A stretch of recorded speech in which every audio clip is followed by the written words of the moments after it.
Bienvenue à tous ceux qui sont là au nom de Tapage pour cette 3e rencontre autour de l'identité.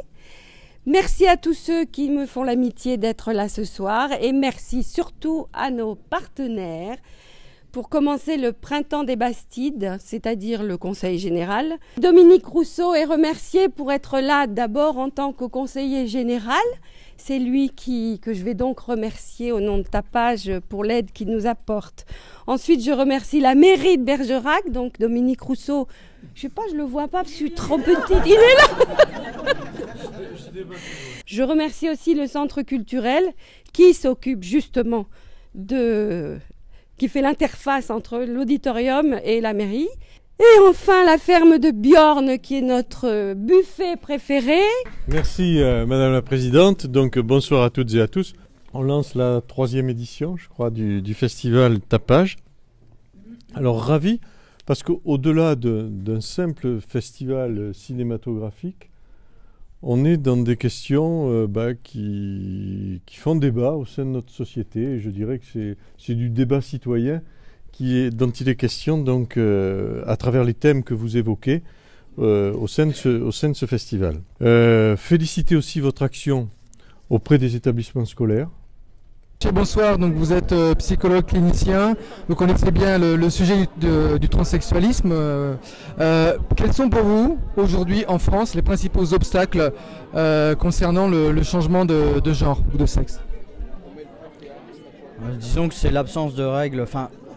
Je demande à voir maintenant, puisque le gouvernement vient de faire passer quelques règles via l'Assemblée nationale, puisque c'est paru au journal de l'Assemblée nationale récemment, comme quoi il n'était plus nécessaire d'être opéré pour pouvoir changer de sexe. Et j'attends que ça soit traduit dans les faits, parce que pour l'instant, hormis quelques cas, je connais quelques personnes effectivement qui ont changé de sexe sans opération, pour lesquelles ça n'a pas posé de difficulté au tribunal, mais les citoyens ne sont pas égaux devant la justice et c'est pas normal que ce soit possible dans certaines régions et pas dans d'autres.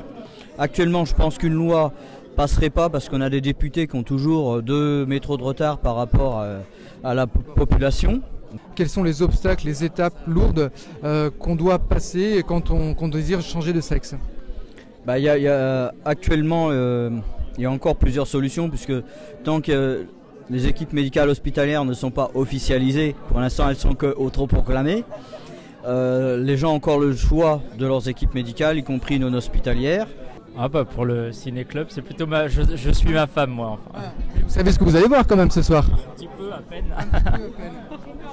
Je fais confiance. La thématique, vous en avez parlé ensemble? Bien. En quoi cette thématique vous intéressait-elle?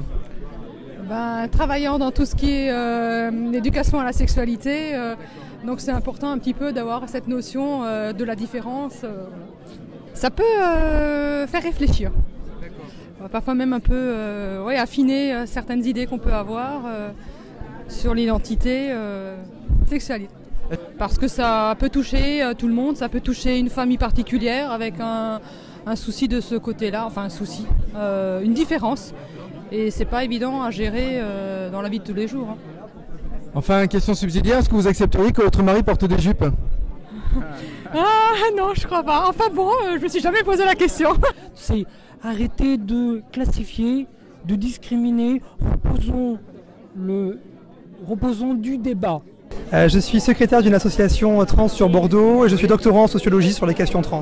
Doctorant en sociologie, donc j'imagine que vous connaissez Eric Massé? Je suis son doctorant, enfin d'accord. Doctorant pour le dire comme ça. D'accord. Ouais. Comment est-ce que cette question de trans, elle a évolué dans l'opinion publique? Parce que le transsexuel est associé prostitution.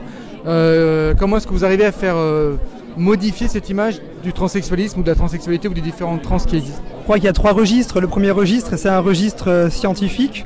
Comment au sein de l'université, on arrive à diffuser des questions trans. Le second registre, c'est un registre politique, parce qu'évidemment, il faut interpeller les politiques, et c'est ce qu'on fait à Bordeaux avec notamment des députés. Et puis le 3e registre, c'est sûrement le plus actif, c'est le registre associatif. Et donc c'est pour ça qu'en tant que doctorant, je m'investis aussi dans une association, parce que j'ai l'impression que pour faire bouger les choses, il faut physiquement aller sur le terrain. Quels sont les objectifs de votre association?